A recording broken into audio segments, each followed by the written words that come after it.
Hello champs, I welcome every one of you in this new video. I hope you all are fine and I'm fine too.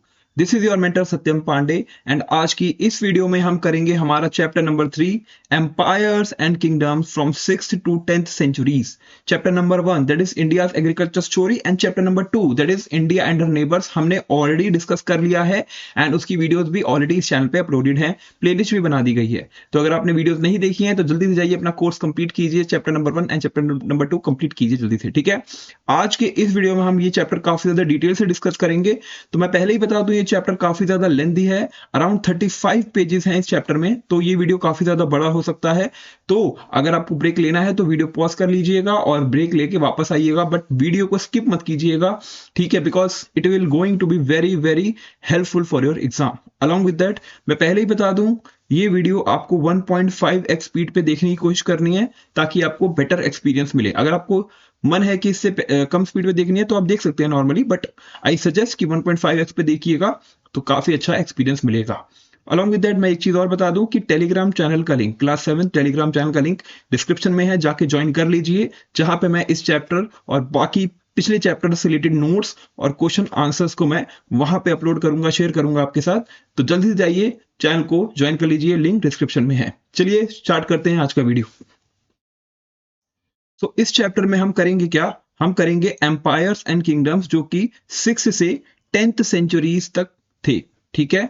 यानी इसके पहले वाले जो kingdoms थे वो we have already done that, यानी till the Gupta empire we have already done that, ठीक है. कहां पे, क्लास 7th के एसएससी के पार्ट 1 वाले जो बुक था उसमें हम ऑलरेडी कवर कर चुके हैं, ठीक है. तो स्टोरी अब वहां से आगे बढ़ती है और हम बात करेंगे 6 से लेके 10th सेंचुरीज तक, ठीक है. ओके, सो यहाँ पे एक काफी फेमस कोट दिया हुआ है बाय लुइस रेन्यू और जीन फिलियोजैट ने, ठीक है. ये फ्रेंच आइडियोलॉजिस्ट थे. कौन थे? French ideologist. और इन्होंने कहा कि India never spoke her last word. इन्होंने कहा इंडिया कभी भी अपना आखिरी वर्ड नहीं बताता. In all things she continues survives and renews herself. और वो हमेशा से पहले से देखा आ रहा है कि वो कंटिन्यू करता है, सरवाइव करने की कोशिश करता है और अपने आप को रिन्यू कर लेता है, ठीक है. तो काफी पॉजिटिव स्टेटमेंट दिया गया है by these French ideologist. Okay, so ये आपको जो टेम्पल दिख रहा है ये है शोर टेम्पल. ये कहाँ है? ममल्लापुरम में, ठीक है. इट इज अ शोर टेम्पल ममल्लापुरम में. Many of you have already visited and many of you have not visited. I suggest कि विजिट करना इस टेम्पल को, काफी अच्छा टेम्पल है. ये बिल्ट हुआ था during the reign of Narasimhavarman two, ठीक है. द किंगडम ऑफ पल्लव, मतलब the ruler of Pallava dynasty, Pallava dynasty का रूलर था Narasimhavarman two, and he has made this temple in Mamallapuram, the shore temple. देखिए कितना काफी अच्छा लग रहा है ना. ओके, बढ़ते हैं आगे, ठीक है. कुछ मेजर क्वेश्चंस जो हमें अपने माइंड में रखने हैं ताकि जब चैप्टर पढ़े तो इन सब थीम्स पे फोकस करना है. ओके, सो पहला क्वेश्चन है कि what major changes characterise this period. कौन से ऐसे मेजर चेंजेस हैं जो इस पीरियड को कैरेक्टराइज करते हैं from 6th to 10th century CE, ठीक है. इस पीरियड को कैरेक्टराइज करते हैं, तो कौन से ऐसे मेजर चेंजेस जो है देखे गए हैं वो हमें आइडेंटिफाई करने हैं. फिर क्वेश्चन नंबर 2 है कि how did the political, cultural and religious development, तीनों ही डेवलपमेंट, पॉलिटिकल, कल्चरल और रिलीजियस डेवलपमेंट, जिसने शेप किया इंडिया ड्यूरिंग दिस पीरियड, ठीक है. एंड थर्ड क्वेश्चन है कि what was the impact of foreign invasions.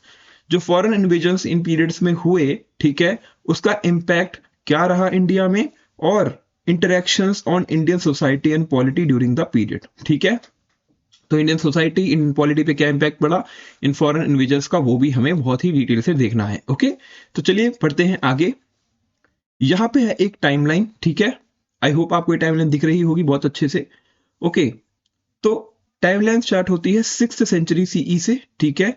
यहां पे हुआ क्या, यहां पे हुआ चालुक्य डायनेस्टी का rise, rise of the Chalukya dynasty, ठीक है, 6th सेंचुरी में, ठीक है. After that around 630 CE to 644 Xuanzang, जैसे हमने एक नाम पढ़ा था ज़ुआंगज़ैंग, एक चाइनीज पिलग्रिम ट्रेवलर जो इंडिया में आए थे, जो ट्रेवल किए थे इंडिया में to gain knowledge about Buddhism, ठीक है, द कल्चर ऑफ बुद्धिज्म. उनको बुद्धिज्म के बारे में काफी चीज जाननी थी तो यहाँ पे आए थे. फिर ठीक है, उसके पहले 606 में Harshavardhana's rule begins at Kannauj. Harshavardhan का रूल बिगेन हुआ था कन्नौज में, एंड उसके बाद 630 के अंदर देखा गया कि ज़ैंग ट्रैवल किए थे इंडिया में in the period of Harshvardhan.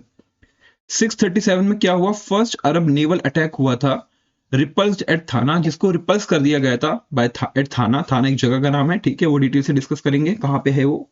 Okay, फिर आफ्टर दैट अराउंड 650 सीई में स्टार्ट ऑफ भक्ति ट्रेडिशन इन साउथ इंडिया, यानी साउथ इंडिया में भक्ति ट्रेडिशन स्टार्ट हुआ था अराउंड 650 सेंचुरी में, ठीक है। After that in 712 Arab conquer Sindh after several attempts. तो अरब्स जो थे, जो अरब में रहते थे सऊदी अरेबिया में रीजन में, तो उन्होंने कॉन्कर कर लिया था सिंध वाले रीजन को, जो कि पाकिस्तान में है अब, बट वो पहले इंडिया का पार्ट था, तो वो रीजन कॉन्कर कर लिया था अराउंड 712 में, ठीक है।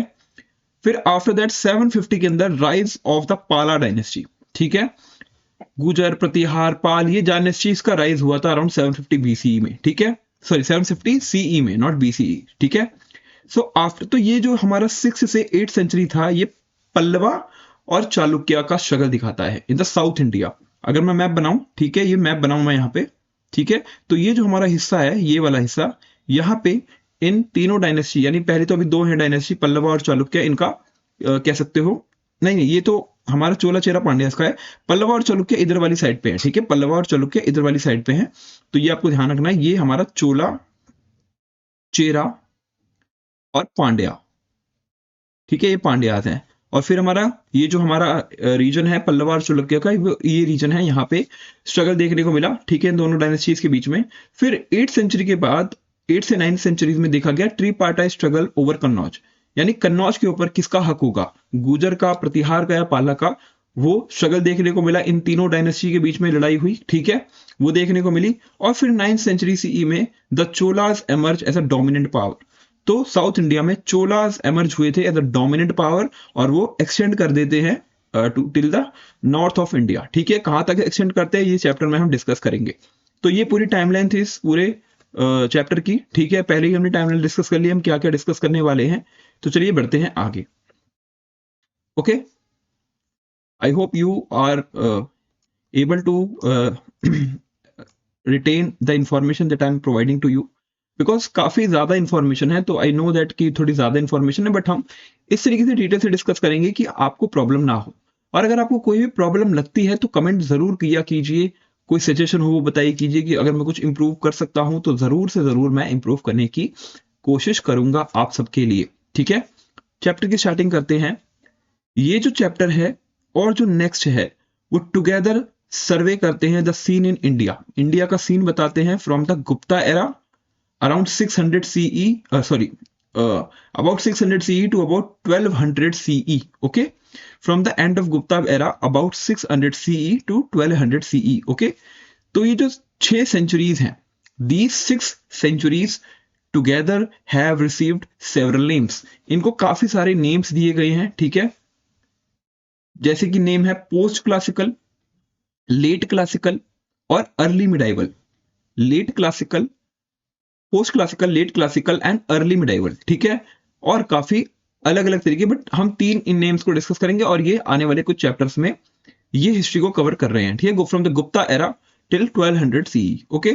So we need to use any of those terms here, we need to use any of those terms here as long as we keep the broad chronology in mind. Chronology क्या होती है, date, ठीक है, पहले क्या हुआ, उसके बाद क्या हुआ, उसके बाद क्या हुआ, जैसे अभी हमने टाइमलाइन देखी तो वो क्रोनोलॉजी बता रही थी कि ऐसे ऐसे ऐसे ऐसे ये सारी चीजें हुई, ठीक है, ओके।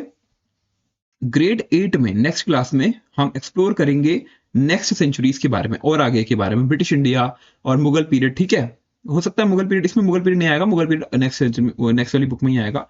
सो फिर उसके बाद कॉलोनियल एरा कैसे आया, यानी कि ब्रिटिशर्स कैसे आए, पोर्चुगीज, डच, फ्रेंच, ठीक है, और डेन्स, ये सब कैसे आए इंडिया में और किस तरीके से उन्होंने पावर स्ट्रगल किया, और अल्टीमेटली किस तरीके से कॉलोनियल पावर यानी कि ब्रिटिशर्स जो है एमर्ज करते हैं victorious in gaining the power control of India, okay.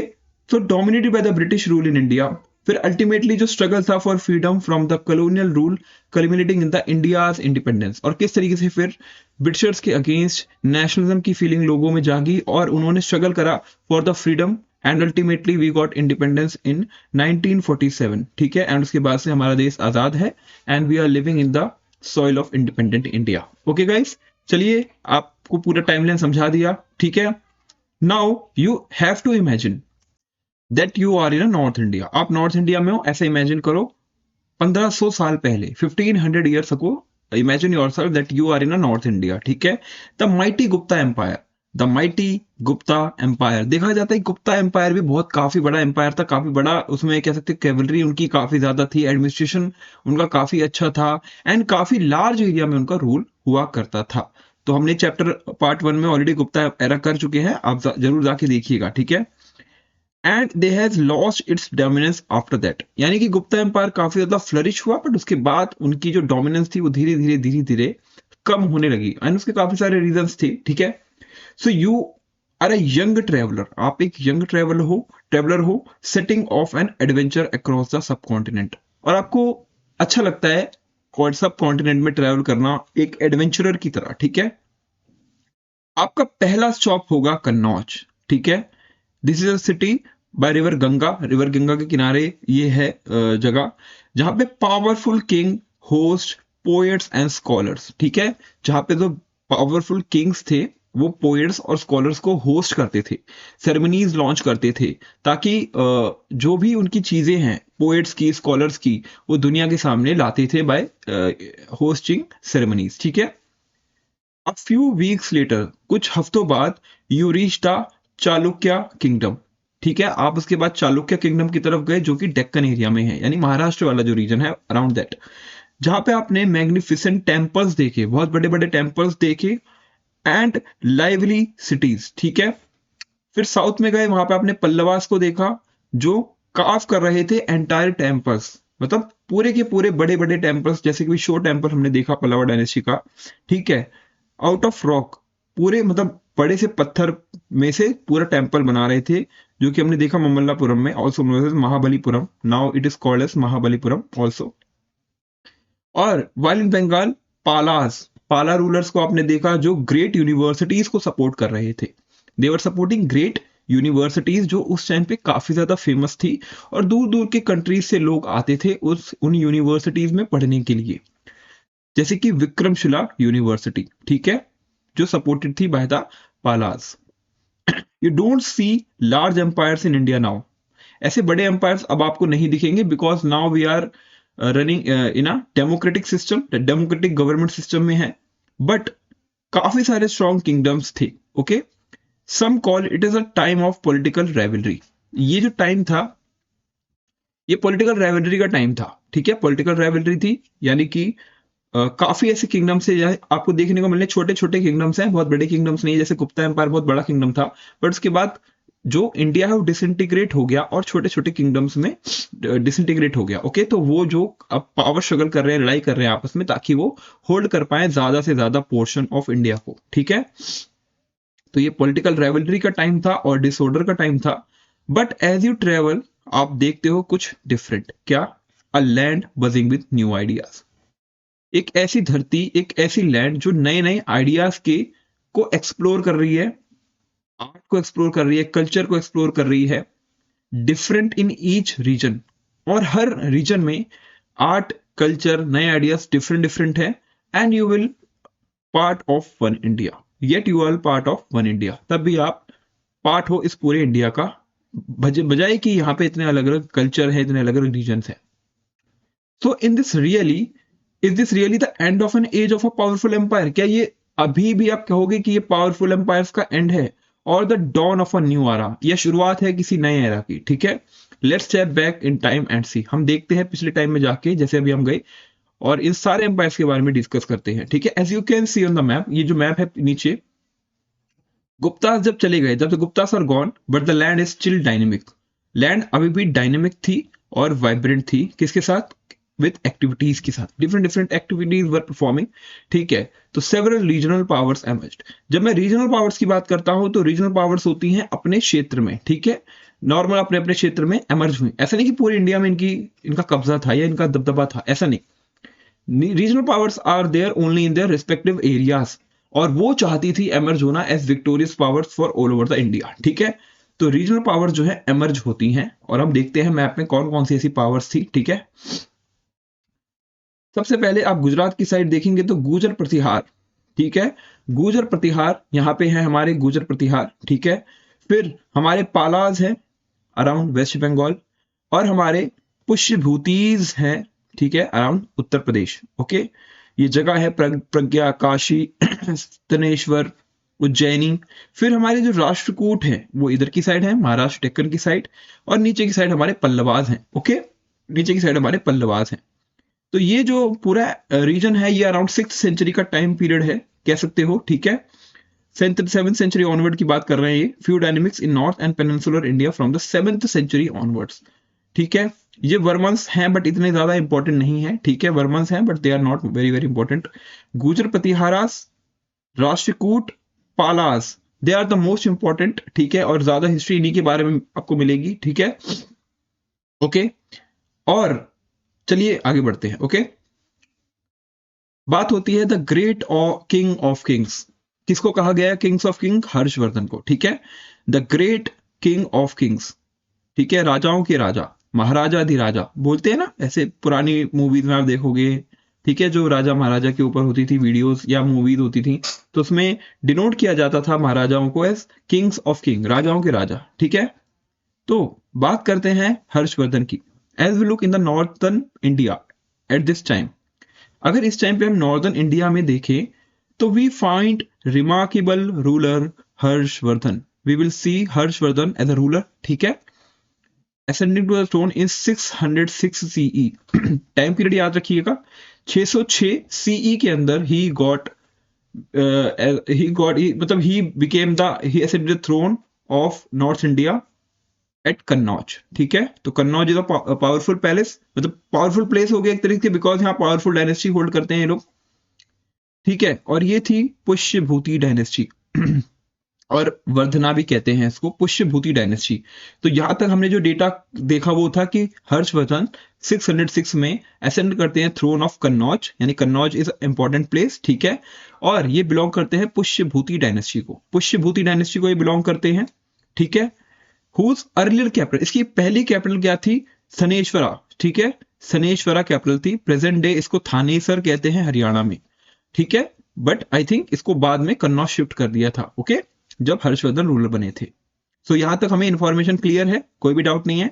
Great king of king कौन है? हर्षवर्धन, इनको कहा गया। ठीक है, ओके, यहाँ पे क्या है कि do you recall where the capital of earlier Maurya and the Gupta empires were located? ठीक है, तो ये मैंने बताया है हमारी पुरानी वीडियोस में। मैं आपसे पूछता हूं, कमेंट करिए, और अगर नहीं पता तो जाके वीडियो देखिए, वहां पे हमने डिस्कस किया है डिटेल से। मैं आपको बताऊंगा जरूर से जरूर, बट पहले आप खुद रिसर्च कीजिए।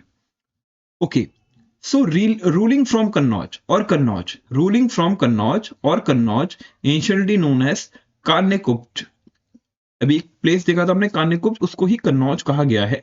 ठीक है, ये उत्तर प्रदेश में लाया करता है आज के टाइम पे। ठीक है, तो हर्षवर्धन जो थे, हर्षवर्धन, ठीक है, इन्होंने एक्सपैंड किया था अपने एम्पायर को काफी सारे large parts of northern and eastern India, काफी सारे large parts of northern and eastern India, although it's precise extent is not known with certainty. But इसका जो प्रिसाइज एक्सटेंट है वो सर्टेनिटी के साथ काफी लोगों को अभी भी नहीं पता है, मतलब आइडेंटिफाई नहीं कर पाए हैं कहां तक था। बट जनरली माना जाता है कि वेस्टर्न, नॉर्दर्न पार्ट और ईस्टर्न पार्ट ऑफ इंडिया को इन्होंने अपने कंट्रोल में रखा था। यहाँ पे 2 कॉइन्स हैं, ठीक है, जो डिपिक्ट करते हैं हर्षा को। ठीक है, and on the reverse side a peacock fanning its tail. तो ये हर्षवर्धन है और ये पीछे पिछली साइड पे ओवर्स साइड पे पीकॉक है। ओके, यहाँ पे कुछ लिखा हुआ है, ये कॉपर प्लेट इंस्क्रिप्शन है, यानी कॉपर प्लेट उस पर इंस्क्राइब किया गया है। क्या लिखा है? डिटेल लिखी गई है।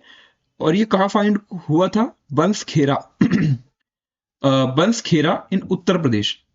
ठीक है, और ये नगरी स्क्रिप्ट है। क्या है? Nagari script, a precursor to Devanagari. Devanagari का ही एक पार्ट है नगरी स्क्रिप्ट। ये रीड करती है, स्वहस्तो mama Maharajadhiraj Shri Harsh हर्षया।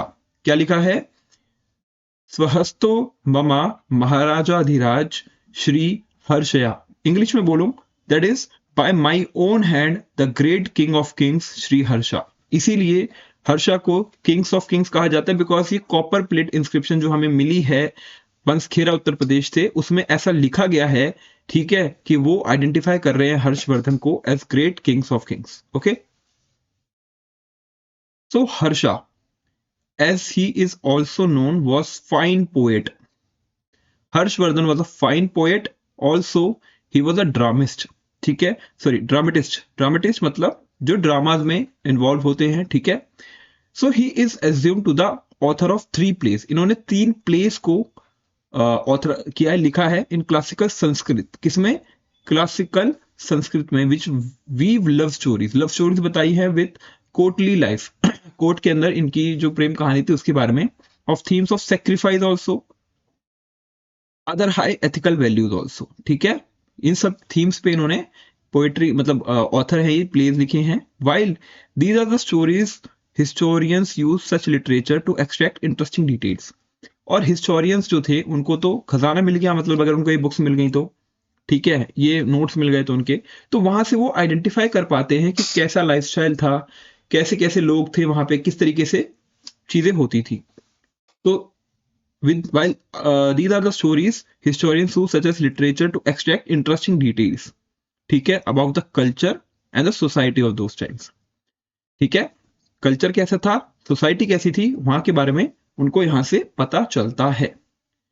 From systems of governance, ये इंपॉर्टेंट है, to social diversity, technologies, foods and clothing, तो इन सारे थीम्स के ऊपर स्टोरीज यहां से मिली इन लोगों को, हिस्टोरियंस को, एंड वहीं से हमें काफी सारी इंफॉर्मेशन मिलती है जहां जो हम आजकल पढ़ते हैं, ठीक है। तो Harsh Shah also patronise scholars like Bana Bhatt, ठीक है, ऑल्सो नोन एज बाना, ठीक है। तो इन्होंने पेट्रोनाइज किया था, या उनको कह सकते हो पेट्रोनाइज करना, मतलब उनकी जो टीचिंग्स हैं उनको लोगों तक पहुंचाया था बान भट्ट जी की, ठीक है। पेट्रोनाइज करना मतलब एक सेरेमनी लॉन्च करना जहां पे सारे लोग आएंगे, मिलेंगे और उनका सेरेमोनियल एक्सचेंज होगा, जो भी उन्होंने राइटिंग्स लिखी हैं उनका, ठीक है। इन्होंने क्या लिखा था बान भट्ट जी ने, कदम्बरी, ठीक है, कदम्बरी लिखी थी, एक ब्यूटीफुल लिटरेरी वर्क है, and one of the world's first novels, और कह सकते हो one of the world's first novel Kadambari literary work, and one of the world's first novel, ये याद रखना है, किसने लिखी थी, बाना जी ने, यानी बान भट्ट जी ने। और इन्होंने बायोग्राफी भी लिखी थी, किसकी, हर्षा की, और उसका नाम था हर्षचरिता, ये याद रखना है, ठीक है, हर्षचरिता नाम था, बान भट्ट जी ने लिखी थी बायोग्राफी ऑफ हर्षा, ठीक है। और जो इंस्क्रिप्शंस हैं जो लिखे गए हैं कॉपर प्लेट पे अलग अलग जगह, वहां पे हर्षा को as a devotee of Shiva बताया है, भगवान शिव के भक्त थे हर्षवर्धन, और according to other sources he was also deeply attached with Buddhism, ठीक है, और वो बुद्धिज्म से भी काफी ज्यादा अटैच थे, इन्फ्लुएंस थे, एंड ये शो करते थे respect of all schools of thought and belief, और सभी स्कूल्स ऑफ थॉट, चाहे वो बुद्धिज्म हो, जैनिज्म हो, हिंदुइज्म हो, सभी स्कूल्स ऑफ थॉट को ये रिस्पेक्ट करते थे और बिलीव करते थे। 7th सेंचुरी की जो नॉवल है कदम्बरी, ठीक है, has a very elaborate and complex plot, वहां पे कुछ लिखा है जो कि काफी एलोबरेट तरीके से लिखा है और काफी ज्यादा कॉम्प्लेक्स है। ये लव स्टोरी बताता है किसकी, between the prince from Ujjaini and Kadambari a celestial being, ठीक है, एक सेलेस्टियल बीइंग है कदम्बरी, ठीक है, उसके बीच में लव स्टोरी। तो इनका जो रोमांस है वो डिफरेंट बर्थ से हो रहा है, सिर्फ सिंगल इस बर्थ से नहीं, पिछले कई जन्मों से इनका जो लव स्टोरी है वो चलती आ रही है, और ये ड्रीम्स हैं डिवाइन वर्ल्ड के with a story often told with in another story, ठीक है, तो इसलिए लिखा था कॉम्प्लेक्स, ठीक है। तो ये स्टोरीज काफी पहले से चली आ रही, मतलब उनके पिछले जन्मों से आ रही हैं। On the way we get glimpses of courtly life, मतलब कोर्ट में कैसी लाइफ होती थी प्रिंस की और उनकी लव्ड वन की, फिलॉसफी, नेचर एंड एस्थेटिक्स, ठीक है, ये सब चीजों के बारे में बताते हैं। Bana died before completing this novel, Bana जो है बिना कंप्लीट किए इस नॉवल को, उनकी डेथ हो गई थी, एंड इसको कंप्लीट किया था उनके बेटे ने, and is regarded as masterpiece of classical Indian literature, and that is called as masterpiece of classical Indian literature. Okay, ये सब चीजें आप याद करना चाहते हो तो करो, क्योंकि ये आपके लिए आगे बहुत ज्यादा यूजफुल रहेंगी, ठीक है। अगर कोई गवर्नमेंट एग्जाम देना है आपको, लाइक यूपीएससी या एसएससी, मतलब थोड़े हाई लेवल के एग्जाम्स, तो वहां पे इस तरीके के क्वेश्चन जरूर से जरूर पूछे जाते हैं इन सब टॉपिक से रिलेटेड। तो जरूर आपको ये सब चीजें डिटेल में पढ़नी चाहिए। जरूर नहीं कि आप पेपर के लिए पढ़ो, आपको पढ़नी चाहिए ताकि आपका एक इंटरेस्ट डेवलप हो इन चीजों में। Okay okay. Apart from several inscriptions, काफी सारे इंस्क्रिप्शन मिले जहां पे लिखा गया है, ठीक है, कॉपर प्लेट इंस्क्रिप्शन है और चीजें हैं। एक इंपॉर्टेंट हिस्टोरिकल सोर्स है इस पीरियड का इस ट्रेवलॉग। ट्रेवलॉग मतलब जो यहाँ पे ट्रेवल ट्रेवल के तौर पे ट्रेवलर आते थे यहाँ पे घूमने के लिए। जैसे मैंने फाहीन बताए थे, जुआंग जैंग बताए थे, जो हर्षवर्धन के टाइम पे आए थे, वो भी अपने ट्रेवल डायरीज में काफी सारी चीजें लिखते थे और वहां से भी हमें काफी इंफॉर्मेशन मिलती है about the history of Harshavardhan. तो एक ट्रेवलर थे जिसका नाम था जुआंग जैंग, वो भी आए थे। Kept but yet another Chinese Pilgrim, इनको ये चाइना से आए थे इंडिया में। Remember in part 1 of the text book हमने फाइयान के बारे में बात करी थी, ठीक है, मैंने बात की थी उसके बारे उनके बारे में। वो 5th सेंचुरी में आए थे और काफी सारे वैल्यूएबल अकाउंट छोड़ के गए थे, मतलब अपने ट्रेवलॉग यहाँ पे बता के गए थे। अब तक गुप्ता एरा के बारे में उन्होंने काफी सारी चीजें यहाँ पे बताई थी। नाउ अब 200 साल बाद, 2 सेंचुरीज लेटर, जुआंग जैंग आए, ठीक है, उनका name was earlier translated bye ह्वेन सैंग, ठीक है, उनका नाम ह्वेन सैंग था, ठीक है। और ह्वेन सैंग भी कहते हैं इनको, टी साइलेंट होता है, ठीक है, इसलिए मैं सैंग बोल रहा हूँ, टी नहीं बोल रहा। ह्वेन सैंग और जुआन सैंग कुछ भी बोलो आप, वो आए थे हर्षवर्धन के टाइम पे, ठीक है। Set his journey to India and travelled around the subcontinent. और कब तक के लिए थे ये? 630 सीई से 644 सीई तक ये थे, ठीक है, अराउंड 14 ईयर्स ये यहाँ पे थे। We met him briefly in this chapter the story of Indian farming in this textbook. Indian textbook मतलब फार्मिंग वाली जो चैप्टर था, पहला चैप्टर, उसमें हमने थोड़ी सी बात इनकी की थी। ओके एंड अर्लियर, क्योंकि वहां पे इन्होंने काफी ज्यादा अकाउंट्स बताए थे कि इंडिया में फार्मिंग उस टाइम पे कैसी होती थी एंशिएंट टाइम पे। तो जुआंग जैंग की राइटिंग से हमें ये भी पता चला है, ठीक है। ओके ठीक है। तो जस्ट हैज फाइयान, जैसे फाइयान आए थे, his motivation for undertaking such a long and difficult journey, काफी ज्यादा डिफिकल्ट जर्नी है, चाइना से इंडिया आए थे उस टाइम पे, क्योंकि उस टाइम पे इतनी ज्यादा फैसिलिटीज तो थी नहीं, बट वो आए थे, विजिट किए थे सेक्रेड बुद्धिस्ट साइट्स को। सेक्रेड मतलब प्योर, सेक्रेड का मतलब होता है प्योर। जैसे आप भगवान की पूजा करते हो, अपने गॉड की पूजा करते हो, तो आप उनको सेक्रेड मानते हो, प्योर मानते हो, ठीक है, ठीक है। तो इसी तरीके से सेक्रेड बुद्धिस्ट साइट्स को माना गया और वो यहाँ पे आते थे और यहाँ पे इंफॉर्मेशन लेने की कोशिश करते थे, ठीक है। And learn doctrines from Indian teachers, और यहाँ पे काफी ज्यादा अच्छी अच्छी चीजें इंडियन टीचर से उन्होंने सीखी। He bought back to China more than 600 manuscripts of Buddhist text in Sanskrit, ठीक है, और ले जाने के लिए 20 घोड़े लगे थे उनको।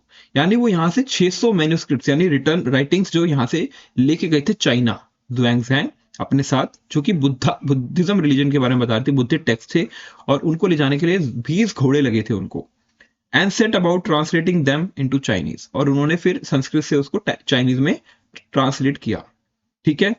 सो यहाँ पे आप देख सकते हो, ये है उनकी स्टैचू, ठीक है, statue of Xuanzang carrying his travel pack, हाथ में देखो ट्रेवल पैक है उनके, at the Longmen caves of eastern China. कहाँ पे ये जगह, कहाँ पे है ये statue? Longmen cave of eastern China, a cave complex with many Buddhist statues and carvings, ठीक है। तो चाइना कभी जाने का मौका मिले तो ये आप जरूर देखना, ठीक है। तो he also left a meticulous account of his journey, ठीक है। उन्होंने अपनी जर्नी के दौरान कहाँ कहाँ कैसे कैसे गए, सब चीजें उन्होंने काफी अच्छे से बताई, और रिकॉर्ड करे इंपॉर्टेंट डिटेल्स किस किस की, पॉलिटिक्स की, कि इंडिया में हर्षवर्धन के टाइम पे पॉलिटिक्स कैसी थी, किस तरीके से वो डिप्लोमेसी करते थे दूसरी किंगडम्स के साथ या दूसरी कंट्रीज के साथ, कल्चर कैसा था, रिलीजन कैसा था इन किंगडम में, जैसे जैसे वो क्रॉस करते हैं। तो his travelogue is a major source of information for historians of this period, okay. So the travels of Xuanzang, ठीक है। तो रेड कलर का जो है वो travel from China and in India, और ब्लू कलर जो है ट्रेवल बैक टू चाइना, ठीक है। और जो सिटीज ये विजिट करते हैं व्हाइट डॉट में दिखाई गई हैं, जैसे कि जैसे ये यहाँ से आए, ठीक है, इस तरीके से ये आए ताशकेंट, समरकंद, फिर यहाँ से ये आए बामिया, काबुल, श्रीनगर, ठीक है। फिर इस तरीके से ये अयोध्या गए, ठीक है। उसके बाद ये कहाँ गए? कन्नौज गए, ठीक है, प्रयागराज गए, लुम्बिनी गए, birth place of Buddha, Lord Buddha, and फिर पटना गए, फिर नालंदा गए, बोध गया गए, ठीक है, गुवाहाटी गए, फिर उसके बाद तमलुक गए, भुवनेश्वर गए, ठीक है, फिर अमरावती गए, ठीक है, कंचीपुरम, फिर नासिक, फिर अजंता, फिर भरूच, ठीक है, फिर उसके बाद वापस से घूम के उज्जैन, फिर मुल्तान, ठीक है, तक्षशिला, फिर वापस से काबुल, बामिया, और उसके बाद ये गए हिंदू कुश माउंटेन्स के थ्रू काशगर, खोतान एंड धुंधुआंग, वापस से चाइना जाके फिर ये जियान में जाके अपनी ट्रेवल डेस्टिनी वहां पे एंड करते हैं, ठीक है। तो काफी लंबी 14 सालों की ट्रेवल हिस्ट्री रही इनकी यहाँ पे इंडिया में, और फिर इंडिया से चाइना के दौरान इनका विजिट जो था वो अफगानिस्तान पाकिस्तान से होते हुए वापस से ये चाइना गए। ओके, तो काफी ज्यादा लंबी जर्नी इन्होंने यहाँ पे ट्रेवल की और काफी सारे अकाउंट्स भी इन्होंने बताए। Okay, so we have already looked at the map कि कैसे कैसे उनका ट्रेवल जर्नी थी। चलिए बढ़ते हैं आगे। तो हर्षवर्धन के टाइम पे जब वो यहाँ आए थे कन्नौज में, तो उन्होंने काफी अच्छे से वेलकम किया था इन चाइनीज पिलग्रिम का अपने कोर्ट में, और from the 2 more ambassadors from China उनके साथ आए थे, ठीक है। Okay, apart from 2 more ambassadors from China in Xuanzang honour, उनके ऑनर में उन्होंने कन्नौज में एक असेंबली रखी जहां पे काफी सारे किंग्स और लीडर्स आए थे, काफी सारे रिलीजियस सेक्ट्स के, ठीक है। तो ज़ुआंगज़ैंग डिस्क्राइब करते हैं कन्नौज को एक ब्यूटीफुल सिटी, एक प्रॉस्पेरस सिटी, खुशहाल सिटी है ये, और हर्षा को जस्ट बताया, काफी अच्छा बताया, और एनर्जेटिक रूलर बताया, ठीक है, जो मेंटेन करते हैं वास्ट आर्मी, काफी बड़ी आर्मी है हर्षवर्धन के पास, और वो एंगेज होते रहते हैं ऑफन इन मिलिट्री कैंपेन्स। ज्यादातर उनकी कैंपेन्स जो है मिलिट्री होते हैं, मिलिट्री वाले होते हैं। एवरी 5 ईयर्स, हर 5 साल में वो एक असेंबली होल्ड करते हैं प्रयाग में, ठीक है, जो इसको हम प्रयागराज और इलाहाबाद भी कहते हैं, वहां पे ये असेंबली होल्ड करते हैं at the Confluence of Ganga and Yamuna. जैसे हमें पता है प्रयागराज में 2 नदियां मिलती हैं, गंगा और यमुना, और एक नदी है छुपी हुई कहते हैं जिसको सरस्वती कहते हैं, तो त्रिवेणी संगम है इलाहाबाद में। इस साल आई थिंक महाकुंभ भी हुआ था वहां पे बहुत बड़ा 2025 में, तो काफी भीड़ भी थी वहां पे इलाहाबाद में, ठीक है। तो where after performing sacred rites, वहां पे कुछ परंपराएं पूजा करके, he gave away much of his wealth, अपनी काफी सारी वेल्थ उन्होंने लुटा दी इस असेंबली में। जब वो ज़ुआंगज़ैंग यानी ह्यूएन सांग से मिले थे, तो उन्होंने अपनी काफी सारी जो वेल्थ थी वो लुटा दी थी काफी लोगों में, बुद्धिस्ट को, ब्राह्मण्स को और तो पुअर्स को, ठीक है। तो ये दर्शाता है कि कितने ज्यादा जेनरस नेचर था हर्षवर्धन का, ठीक है, कितना ज्यादा जेनरस नेचर था हर्षवर्धन का। तो हमें भी इस तरीके से काम कुछ ना कुछ अपनी लाइफ में छोटा मोटा करना ही चाहिए। किसी को जरूरत है, नीडी कोई पर्सन है, तो उसको जरूर से जरूर हेल्प करनी चाहिए। जितनी हमारी कैपेसिटी हो, जितने हमारे पेरेंट्स अलाउ करें हमें, उतनी तो हमें करनी ही चाहिए, ठीक है। आई होप आप ये चीज को सीखेंगे हर्षवर्धन से, ठीक है, कि किस तरीके से वो एक जनरस लीडर थे। ओके, बढ़ते हैं आगे। तो व्हेन हर्षा बिकेम पावरफुल, ठीक है, उनके पास काफी अच्छा होल्ड आ गया था अपने एम्पायर का, तो उन्होंने अटेम्प्ट किया कि वो एक्सटेंड करे अपना empire southward beyond Narmada river, ठीक है। नर्मदा रिवर साउथ में है, ठीक है, गुजरात के नीचे, ठीक है। तो उन्होंने नर्मदा रिवर के नीचे तक अपना एम्पायर एक्सटेंड करने की कोशिश करी, ठीक है, but was held in check by Pulakeshin two. Pulakeshin two, ठीक है, वो चालुक्य डायनेस्टी के रूलर थे और बहुत ही ज्यादा पावरफुल थे, पावरफुल बहुत थे, और उन्होंने रोक दिया हर्षा को, ठीक है, in gaining control over their area, ठीक है। तो नर्मदा के नीचे तो उन्होंने उनको आने नहीं दिया हर्षा को, ठीक है। उनके बारे में भी हम डिस्कस करते हैं। So Harsha also dreamed of uniting northern India. Harshavardhan ने एक ड्रीम रखा कि वो नॉर्थ इंडिया को वापस से क्या करेगा, यूनाइट कर देगा। जैसे छोटे छोटे रीजनल किंगडम्स डेवलप हो गए थे, तो हर्षा ने सोचा कि नहीं, we I want to unite the whole India, ठीक है, होल नॉर्दर्न इंडिया, ठीक है। But achieved only mixed success. पूरी तरीके से उनको सक्सेस नहीं मिली अपने इस ड्रीम में, उनको मिक्स सक्सेस मिली। कैसे? Although he formed an alliance with the Varman dynasty of Kamarupa, ठीक है, उन्होंने वर्मन डायनेस्टी ऑफ कामरूप के साथ अलायंस किया जो असम में है, ठीक है। जैसे मैंने बताया था वर्मन राइट साइड में थे, बहुत ज्यादा इंपॉर्टेंट नहीं थे, तो उनके साथ अलायंस करने की कोशिश की थी इन्होंने, ठीक है। और उनकी कैपिटल जो थी वो है प्रयाग ज्योतिष, ठीक है। Pragjyotish was close to today's Guwahati, ठीक है। तो कामरूप वर्मन डायनेस्टी ऑफ कामरूप, ठीक है। तो कामरूप की कैपिटल जो असम में, उसकी कैपिटल थी Pragjyotish, and was close to today's Guwahati, ठीक है, असम में। So conflicts with neighbourhood kingdoms continued. तो इसके बाद क्या हुआ, जो नेबरहुड किंगडम्स थे असम के, वहां के साथ उनके कॉन्फ्लिक्ट होने लगे। ठीक है, तो काइंड ऑफ मिक्स सक्सेस थी, फुल सक्सेस नहीं थी। अलायंस तो क्रिएट हो गया था, but war started to continue. ठीक है, ये जो आप यहाँ पीछे देख रहे हो, ये मिट्टी की टेराकोटा फिगर है, मिट्टी की, मतलब कह सकते हो क्ले मिट्टी, क्ले की बनी हुई है। टेराकोटा सील कहते हैं इसको। ये पे सील लगा रखी है और यहाँ पे कुछ इंस्क्राइब करा है। अप्रोक्सीमेटली 13 सेंटीमीटर इन रेडियस, गोल में है। ये कहाँ मिली? नालंदा में। कहाँ मिली? नालंदा, बिहार में। और इसको इशू किया था बाय किंग भास्कर वर्मन। भास्कर वर्मन ने इस सील को क्या किया था? इशू किया था ऑफ द वर्मन डायनेस्टी। ये कौन से थे? वर्मन डायनेस्टी के ही पार्ट थे। जो मैंने बताया, वर्मन डायनेस्टी असम में थी। ठीक है, कामरूप जो पहले जगह थी वहां की। Who was an ally of Harshavardhan. तो इसके अंदर कुछ ऐसी चीजें यहाँ पे लिखी होंगी जो बताती हैं कि उनका अलायंस हर्षवर्धन के साथ था। ओके, सो भास्कर वर्मन नाम आपको याद रखना है। ठीक है, वो वर्मन डायनेस्टी के कह सकते थे रूलर थे जिन्होंने बेसिकली ये चीज को सपोर्ट किया था। ओके, अब हम बात करेंगे ट्रिपार्टाइट स्ट्रगल फॉर कन्नौज। मैंने बताया था कन्नौज के लिए लड़ाई हुई थी गुर्जर प्रतिहार, पाला और हर्षवर्धन के बीच। ठीक है, राष्ट्रकूट के बीच, sorry. Tripartite struggle for Kannauj. Okay, tripartite struggle for Kannauj. तो Kannauj is very very important in the 7th century up onwards. ठीक है, सो हर्षा की डेथ हो गई 647 में। ठीक है, तो he was the most able leader था, बहुत बहुत एबल लीडर थे ये। बट इनकी डेथ होते ही क्या हुआ? पॉलिटिकल टर्मोइल वापस से स्टार्ट हो गया। यानी वापस से जो एक पावरफुल किंगडम बना हुआ था, वापस से डिसइंटीग्रेट होने लगा। और कन्नौज जो था वो became the centre of long indecisive tripartite struggle. Tripartite struggle मतलब 3 तरफ से, एक ऊपर से, एक इधर से और एक इधर से। कन्नौज के ऊपर होल्ड करने के लिए पावर स्ट्रगल होने लगी, लड़ाइयां होने लगी। यहां पे थे हमारे गुर्जर प्रतिहार, यहां पे थे पाला और यहां पे थे राष्ट्रकूट। ठीक है, ये 3 डायनेस्टीज आपस में लड़ाई करने लगी to gain hold over the Kannauj after the Harsha death. ठीक है, तो ये ट्रिपार्टाइट स्ट्रगल स्टार्ट हो गया एंड इज ऑफन कॉल्ड, ठीक है, ट्रिपार्टाइट स्ट्रगल। तो ये 3 तरफ से जो वॉरिंग पार्टीज थी वो थी एक पाला फ्रॉम द ईस्ट, जैसे मैंने बताया ईस्ट से पाला थे, ये ईस्ट वेस्ट बंगाल से, और गुर्जर प्रतिहार थे from the west and the Rashtrakutas from the Deccan. ठीक है, तो आई थिंक मैंने राष्ट्रकूटा यहां बताया, सॉरी फॉर दैट। राष्ट्रकूटा यहां से थे, डेक्कन से। ठीक है, सॉरी फॉर दैट मिस्टेक। ठीक है, कभी कभी लोकेशन ऊपर नीचे हो जाती है, वो काफी सारी डायनेस्टीज थी इस वजह से। तो राष्ट्रकूटा हमारे डेक्कन वाले एरिया से थे, ये गुजरात से थे, गुजरात वाले रीजन से, ये डेक्कन यानी महाराष्ट्र वाले, और ये हमारे थे, ये रीजन था हमारा वेस्ट बंगाल वाला। Okay, so Rashtrakutas from the Deccan.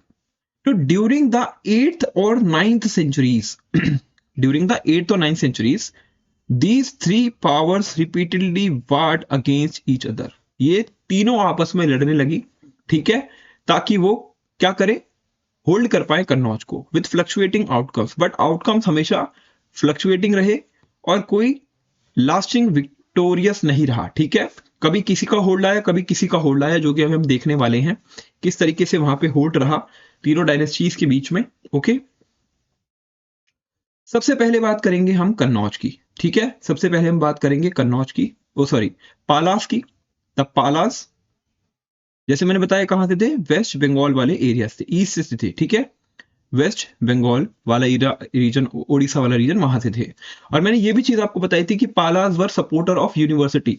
ठीक है, उनको काफी ज्यादा पेट्रोनाइज करते थे। ठीक है, तो ये चीज हम देख लेंगे पालास के बारे में। सो हर्षा की डेथ के बाद जो बंगाल वाला रीजन था वो डिसऑर्डर में आ गया, क्योंकि अभी तक एक पावरफुल किंगडम था, बट अब जो है डिसइंटीग्रेशन होने लगा, छोटे छोटे रीजनल किंगडम्स एमर्ज हो गए। ठीक है, until according to an inscription the people choose Gopal in 750 to restore the stability. तो कह सकते हो कि the first ruler of Pala dynasty was Gopal. ठीक है, गोपाल। ठीक है, was the first ruler of the Pala dynasty. ठीक है, और कह सकते हो he was the first king of Pala dynasty. तो इन्होंने एस्टेब्लिशमेंट किया पाला डायनेस्टी का, अपने नाम के आगे पाला जो वर्ड था उसको इस्तेमाल करते हुए पाला डायनेस्टी की स्थापना करी, जब डिसइंटीग्रेट हो गया पूरा एम्पायर हर्षवर्धन का। और इन्होंने रूल करना स्टार्ट कर दिया ईस्टर्न इंडिया में।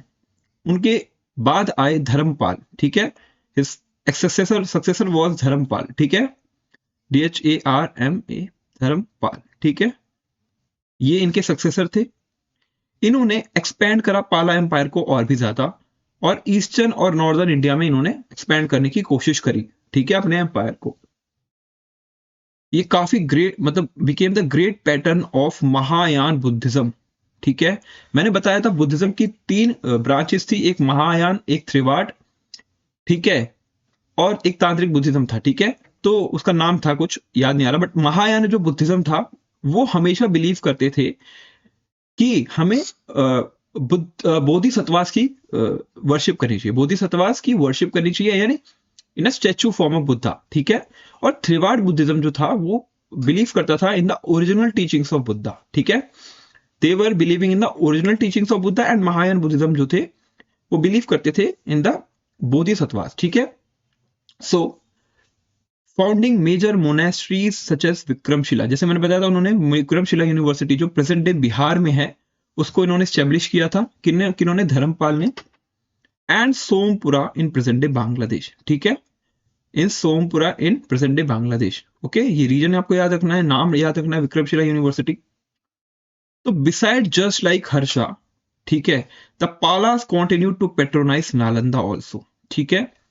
पालास continue to patronise Nalanda also, Nalanda जो यूनिवर्सिटी है बिहार में उसको भी इन्होंने पेट्रोनाइज करा धर्मपाल ने, ठीक है। हमने chapter 7 of the Gupta empire part 1 में ऑलरेडी इसको डिस्कस कर लिया है। तो ये जो बड़ी बड़ी मोनेस्ट्रीज थी, मोनेस्ट्रीज का मतलब यहाँ पे जो भिक्षु, मतलब कह सकते हो बच्चे आते हैं पढ़ने और यहाँ पे सेंट बनते हैं, और कह सकते हो काफी सारी चीजें सीखते हैं। तो मोनेस्ट्रीज में काफी चीजें होती हैं, बेसिकली टीचिंग्स कहते हैं, गुरुकुल की तरह होता है monastery. In effect, these university of those times and attracted numerous students, sometimes far away and even far from beyond India. यानी स्टूडेंट्स आते थे दूर दूर के रीजन से, okay, and even beyond the country also, ठीक है। ये जो आप इमेज देख रहे हो ये है बुद्धा जी की, जिनको क्रोन किया गया, यानी उनके सर पे मुकुट रखा गया है, क्रोन्ड बुद्धा कहते हैं इनको, ठीक है, बिहार में है।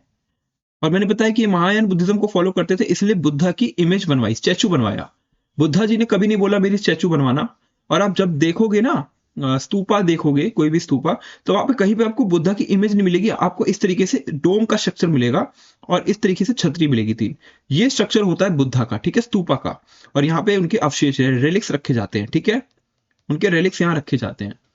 पर महायान फॉर्म ऑफ बुद्धिज्म में बुद्धा की, जैसे हम हिंदुइज्म में भगवान की मूर्ति रखते हैं, वैसे ही महायान बुद्धिज्म में भी भगवान बुद्धा जी की मूर्ति बनाई गई और उनकी टीचिंग्स वहां पे भी डिस्कस होती थी, ओके। तो यहाँ क्रोन बुद्धा की जो इमेज है ये 10th और 11th सेंचुरीज में है, पहला पाला एम्पायर बनवाई गई थी। तो पाला एम्पायर जो था, पाल भी कहते, तो पाल एम्पायर जो था फ्लरिश करता है economically, thanks not only internal trade, सिर्फ इंटरनल ट्रेड की वजह से नहीं, but also through brisk maritime trade through its sea port on the east coast. जैसे आप वेस्ट बंगाल में देखोगे तो सी के बहुत पास है, तो ये ट्रेड काफी करते थे बाहर की कंट्रीज के साथ, ठीक है, मैरीटाइम ट्रेड, ठीक है, brisk maritime trade which provided pathways to south east Asia. South east Asia में कौन कौन सी कंट्रीज मैंने कल डिस्कस किया था, इंडिया एंड नेबर्स में Laos, Vietnam, Cambodia, Indonesia, Malaysia, Singapore, ठीक है, ये सारी साउथ ईस्ट एशियन कंट्रीज हैं, और उनके नेबर्स फॉर सम डिटेल्स, ठीक है, हमने देख लिया ऑलरेडी, ठीक है, इंडियन नेबर्स में। दो द एम्पायर लेटर डिक्लाइंड, पाला एम्पायर बाद में डिक्लाइन हो गया था, इसने लॉन्ग लास्टिंग लेगेसी छोड़ी थी अपने पीछे ऑफ स्ट्रॉन्ग गवर्नेंस, काफी ज्यादा स्ट्रॉन्ग गवर्नेंस थी इनकी, तभी इनका होल्ड इतने बड़े एरिया पे काफी लंबे समय तक था। And learning in parts of eastern and northern India, और इनकी जो लर्निंग्स थी, जैसे विक्रमशिला यूनिवर्सिटी बिहार में, नालंदा यूनिवर्सिटी, और बंगाल में विक्रमशिला, और कह सकते हो बांग्लादेश में, ठीक है। तो इनका काफी बड़ा होल्ड था in learning and teachings also, ठीक है। तो कुछ हिस्टोरियंस जो हैं, कुछ हिस्टोरियंस क्या करते हैं, धर्मपाल को वॉज बुद्धिस्ट, मतलब स्टेट करते हैं कि धर्मपाल एक बुद्धिस्ट थे, बुद्धिज्म रिलीजन को फॉलो करते थे, तो बुद्धिस्ट थे। और इन्होंने पेट्रोनाइज भी किया है बुद्धिस्ट लर्निंग को, यानी सपोर्ट करा है। पेट्रोनाइज का मतलब पैसे देना, फाइनेंशियली सपोर्ट करना, और इकोनॉमिकली और सोशली दोनों तरह से सपोर्ट करना बुद्धिज्म जैसे रिलीजन को, तो इसको पेट्रोनाइजेशन कहते हैं, ठीक है। तो पेट्रोनाइज किया बुद्धिस्ट लर्निंग को, उनके इंस्टीट्यूशंस को, बट हमें एक चीज माइंड में रखनी चाहिए कि एंशियंट इंडिया में जो कॉन्सेप्ट है रिलीजन का was more fluid than it is today. आज के टाइम पे जो हम एक रिलीजन में हैं इस तरीके से नहीं था उस टाइम पे। The concept except perhaps the monks and nuns people could feed at ease with various belief systems and practice different modes of worship at the same time. Okay तो मॉन्क्स और नन्स के अलावा वो तो एक same religion follow करते हैं, बाकी सब लोग अपने रिलीजियस बिलीफ्स को चेंज कर सकते थे। इतनी ऑटोनॉमी थी, इतनी इंडिपेंडेंस थी।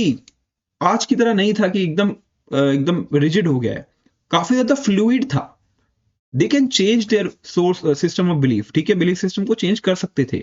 अशोका को देखा आपने कि he was believing in Buddhism, but उनके फादर जो थे, उनके फादर वॉज अ बिलीवर, उनके ग्रैंडफादर वॉज अ बिलीवर, कह सकते हो Chandragupta Maurya was a believer in Jainism, ठीक है। और उनके सन भी जो थे वो भी, बिंदुसार भी कह सकते थे, बिंबिसार भी बिलीवर थे किसके, जैनिज्म के। But Ashoka was a believer in Buddhism. तो they have the capacity, they have the autonomy, independence to change their belief system. So indeed, people often did not regard belief system including Hinduism, Buddhism, Jainism as separate. और also Hinduism, Buddhism और Jainism को separate religion नहीं माना जाता, separate branches नहीं मानी जाती। काफी लोग मानते हैं branches of common philosophical tree, एक ट्री के कॉमन फिलोसफिकल ये सोर्स स्कूल्स हैं, स्कूल ऑफ थॉट है। But beside rulers often take pride in patronizing several schools of thought. But जब रूलर्स बनता था, कोई रूलर बना तो उसको अच्छा लगता था, उसको सेंस ऑफ प्राइड फील होती थी कि वो पेट्रोनाइज कर रहा है किसी स्कूल ऑफ थॉट को। He is patronizing some school of thought. So we saw the case of Guptas in part 1 of this textbook, and Harsha gives us one more example. Harsha gives us one more example of such broad-mindedness. Harsha ने one such example also दिया such broad-mindedness का।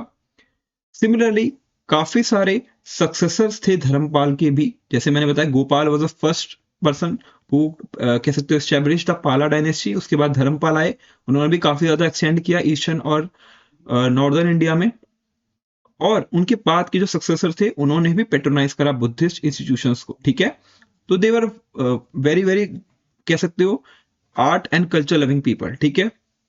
सो we said to be devotees of Shiva. तो patronising institutions were said to be devotees, Dharmapala stood still patronising Buddhist institution.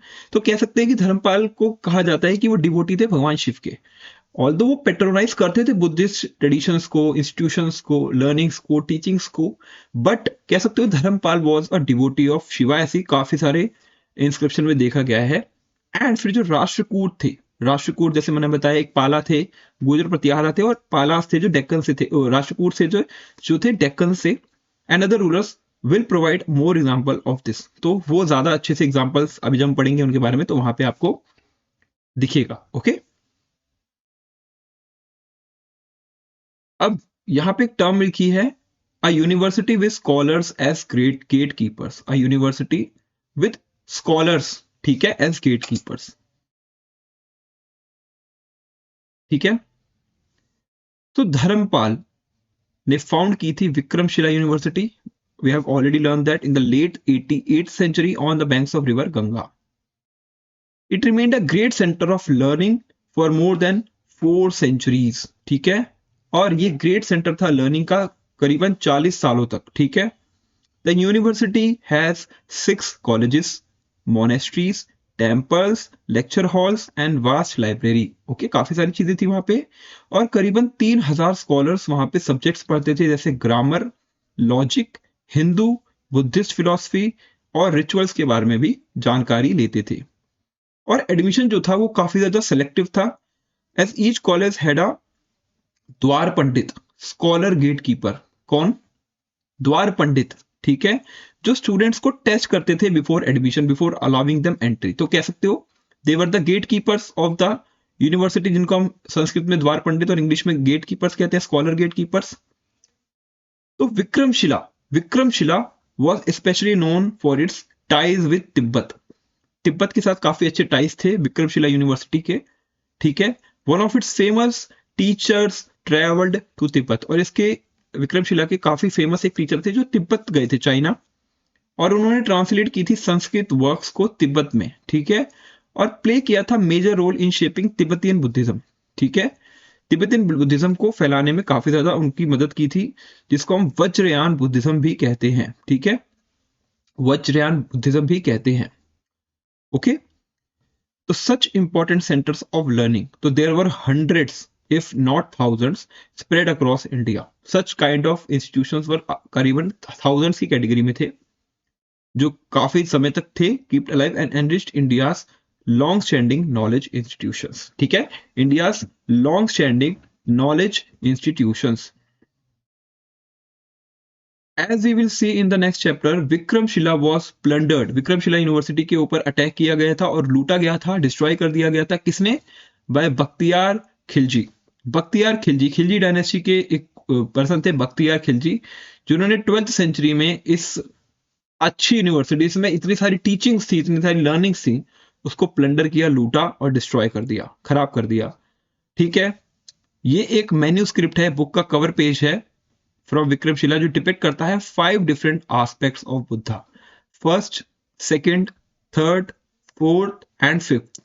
और ये different different forms के बारे में भी मैं बता सकता हूं, बट आपके एग्जाम पॉइंट ऑफ व्यू से रेलिवेंट नहीं है, ठीक है। किसी में पद्मपनी बुद्धा है, भूमि स्पर्श बुद्धा है, वज्रयान बुद्धा, तो अलग अलग फॉर्म्स हैं बुद्धा की, ठीक है, अलग अलग कह सकते हो एस्पेक्ट्स हैं बुद्धा की, जो हम यहाँ पे इतने रेलिवेंट नहीं है, बट डेफिनेटली जैसे आप हायर क्लासेस में जाएंगे और किसी कॉम्पिटिटिव एग्जाम के लिए तैयारी करेंगे, तो वहां पे आपको इन सब चीजों के बारे में जानने को मिलेगा, और अच्छी चीज है, आपको जानना भी चाहिए। अब हम बात करेंगे गुर्जर प्रतिहार के बारे में, ठीक है, बात करेंगे गुर्जर प्रतिहार के बारे में, ठीक है, यही पेन रखते हैं, ठीक है, Gurjara and Pratihara, okay, Gurjara and Pratihara, okay. तो ये जो डायनेस्टी थी गुर्जर प्रतिहारों की, ये फाउंड हुई थी मिड 8th सेंचुरी सीई में बाय नागभट्ट फर्स्ट, ठीक है, बाय नागभट्ट फर्स्ट। नाम याद रखना आपको, जो जिन्होंने इस डायनेस्टी को एस्टैब्लिश किया था 8th सेंचुरी बीसी में, कौन थे? Nagabhata first, and probably originated from the western India like Gujarat. Gurjara इसलिए नाम पड़ा है, Gurjara refer to a region between Gujarat and Rajasthan. As we will see later in this chapter, it gained fame for pushing back Arab invasions into northwest India. तो कभी भी गुर्जर प्रतिहारों ने, अगर मैं लोकेशन बताऊं, ठीक है, ठीक है, ये राजस्थान वाला एरिया, ये ऊपर का, तो ये हमारा जो गुर्जर प्रतिहार वाला जो एरिया है, इन्होंने कभी भी अरब ट्रैवलर्स को एंट्री करने नहीं दी, ठीक है, हमेशा इन्होंने इसको रोका है, ठीक है, ये पूरा एरिया इनका था, तो हमेशा से अरब ट्रैवलर, अरब इन्वेजन्स को नॉर्थ वेस्ट इंडिया में रोका है, ठीक है, पुश बैक किया है। इनकी अर्ली कैपिटल थी भीलमला, ठीक है, इसको भीनमल भी कहते हैं, जो वेस्टर्न राजस्थान में है, ठीक है, Bhinmal. It seems to have shifted later to Ujjaini, and बाद में वो शिफ्ट हो गई थी उज्जैनी। हमने जो मैप देखा था उसमें उज्जैनी की लोकेशन मेंशन है, वहां पे आप जाके देखना एक बारी। तो उज्जैनी में इनकी नई कैपिटल बनी थी। हुआ क्या, 8th सेंचुरी में इसका एस्टेब्लिशमेंट हुआ। 9th सेंचुरी में the celebrated Pratihara ruler king Bhoja, काफी फेमस थे किंग भोज, वो प्रतिहार रूलर थे और विष्णु भगवान की डिवोटी थे। उन्होंने एक क्या किया, एक एम्पायर बिल्ड किया जो पंजाब से लेके काठियावाड़ यानी सौराष्ट्र, गुजरात में जो रीजन है वहां तक था, ठीक है, इतना लंबा इनका था in the west to Kannauj in the east, Kannauj तक इन्होंने अपनी पकड़ बना ली थी, ठीक है। तो कंट्रोल कर रहे थे ये most of the north India को, controlling most of the north India, king Bhoja. So Bhoja was also known as Mihir, इनको मिहिर के नाम से भी जानते थे, यानी कि ये सन का नेम है, सूरज का दूसरा नेम मिहिर है, ठीक है। एंड आदिवरहा, ठीक है, आदिवरहा, वरहा इज एन अवतार of Vishnu in the form of bore, सुअर के रूप में।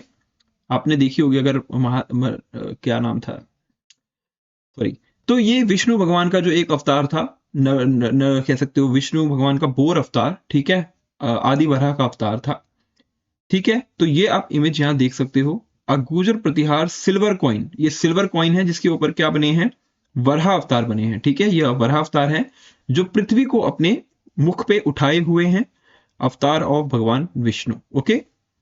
सो ठीक है, तो Bhoja was also known as Mihir in the name of sun and Adi Varaha of Vishnu in the form of boar. ठीक है, तो इस नाम से भी किंग भोज को जाना जाता था, आदि वरहा के नाम से, मिहिर के नाम से।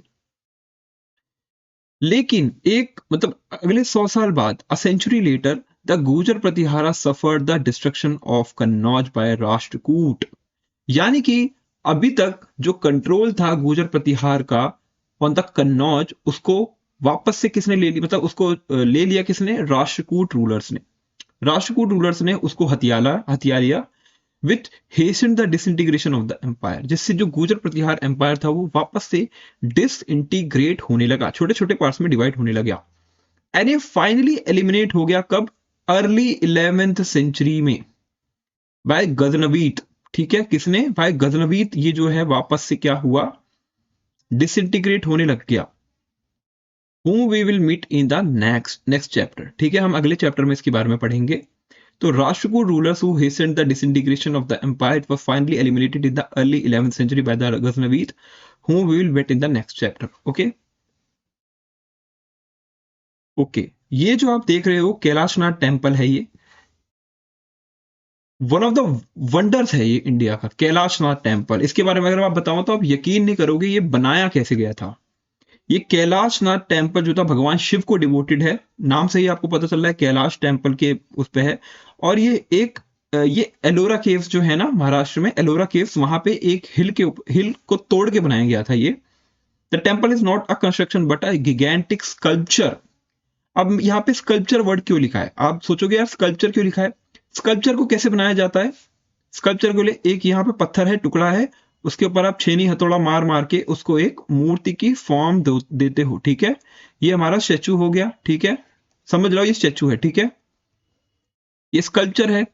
तो ये रॉक को इसको हमें चिसल डाउन करके कार्व करके ऐसा बना दिया। हुआ यही इस टेम्पल के साथ। ये टेम्पल बनाने के लिए ऐसा नहीं, अच्छा जनरली आप क्या करते हो, कोई टेम्पल बनता है देखते होगे तो उसके पिलर्स पत्थर के बनाए हुए लाते हैं और जोड़ा जाता है, फिर उसका कुछ ढांचा जोड़ा जाता है, फिर ऐसे जोड़ा जाता है, फिर ऐसे जोड़ा जाता है, फिर ऐसे जोड़ा जाता है, फिर ऊपर बनते हैं, फिर ठीक है, ये जोड़ जोड़ के बनता है पिलर और इस तरीके से टेम्पल बनता है। बट इस टेम्पल को ऐसे नहीं बनाया गया। ये एक हिल था, ऐसा हिल था, और इसको चिसल डाउन करके ऊपर से नीचे बनाया गया और इस तरीके की शेप दी गई। तो आप सोच सकते हो कि कितनी मेहनत का काम, कितना मुश्किल होगा ये टास्क इनके लिए, कि कहीं भी अगर इन्होंने गलती करी तो वापस से ये उसको चेंज नहीं कर सकते, क्योंकि ये ऊपर से नीचे बना रहे हैं स्ट्रक्चर को। यानी पहले इन्होंने छत बनाई होगी, पहले ये हिस्सा बनाया, फिर ये हिस्सा बनाया, फिर ये हिस्सा बनाया, ठीक है, ये पिलर्स बनाए, फिर अंदर का गर्भगृह जो होता है, जहां पे मंदिर होता है, अंदर मूर्तियां होती हैं, सैंक्टम सेंक्टोरम, जिसको हम गर्भगृह कहते हैं, सैंक्टम सेंक्टोरम को, वो बनाया। तो इसको बनाने के लिए इन्होंने कितनी मेहनत की होगी। ठीक है, इसलिए इसको कहते हैं वन ऑफ द वंडर्स है ये इंडिया का, Kailashnath temple. Ellora cave number I think I am not able to recall right now. एक केव नंबर है, वहां पे है ये, और ये हिल साइड में बना है। ठीक है, सो और इसको औरंगजेब जो रूलर थे, इन्होंने काफी बार तोड़ने की भी कोशिश की थी, बट इसको तोड़ नहीं पाए थे। इतना वास्ट और इतना मजबूत स्ट्रक्चर है ये। ठीक है, सो ऐसे वंडर्स के बारे में आपको जरूर से पढ़ना चाहिए, और अगर विजिट करने का मौका मिले तो विजिट भी करना चाहिए, क्योंकि इन सब चीजों से हमें बहुत चीजें सीखने को मिलती हैं। ठीक है, हमने बात कर ली हमारी पाला डायनेस्टी की, गुर्जर प्रतिहारों के बारे में बात कर ली। अब हम आ गए हैं राष्ट्रकूट के ऊपर। ठीक है, राष्ट्रकूट, ठीक है, जैसे मैंने बताया था ये हमारा गुजरात वाला एरिया है, ये हमारा साउथ इंडिया है। तो ये वाला हिस्सा जो था मैंने बताया था गुर्जर प्रतिहार का था। ठीक है, और ये डेक्कन वाला जो रीजन था ये था हमारा राष्ट्रकूट। ठीक है, तो ये वापस से कन्नौज को होल्ड कर लेते हैं आफ्टर डिफीटिंग द गुर्जर प्रतिहार। ठीक है, इनका एस्टेब्लिश हुआ था मिड 8th सेंचुरी में, और इनके जो रूलर थे वो थे दंती दुर्ग। नाम याद रखना है इन सभी रूलर्स का, काफी इंपॉर्टेंट रूलर्स है। दंती दुर्ग, ये became the first independent Rajput ruler when he overthrow the Chalukyas in the Deccan. यानी यहाँ पे चालुक्यास का रूल था, और उनको हरा के राष्ट्रकूट ने अपनी एमरजेंस स्टैब्लिश की थी इन द डेक्कन। ठीक है, ओके, और इनके बारे में, चालुक्य के बारे में हम पढ़ेंगे अभी थोड़ी देर बाद में। तो राष्ट्रकूट जो थे, इन्होंने अपनी पावर को शिफ्ट कर लिया था, पावर सेंटर को शिफ्ट कर लिया था प्रेजेंट डे कर्नाटका में। ठीक है, और इनकी कैपिटल थी मान्यखेत। इसको मालखेड़ भी कहते हैं। इनकी कैपिटल थी मान्यखेत, ठीक है, इनकी कैपिटल थी मान्यखेत, मालखेड़ भी कहते हैं। And were one of the most dominant power for nearly 2 centuries, करीबन 200 साल के लिए कह सकते हो they have established their control in the Malkhed region.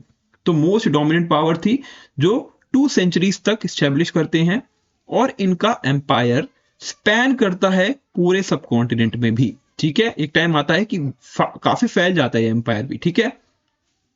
तो दंती दुर्ग के सक्सेसर यानी दंती दुर्ग के बाद आने वाले जो राजा थे, उन्होंने काफी अच्छे कैंपेन्स लॉन्च करे in gaining control in north India, और ब्रीफली इन्होंने कन्नौज को ऑक्यूपाई कर लिया था, यानी शॉर्ट पीरियड ऑफ टाइम के लिए इन्होंने कन्नौज को हासिल कर लिया था। So we should not imagine that the kings of such dynasties were constantly at war, हमेशा वॉर में नहीं रहते थे।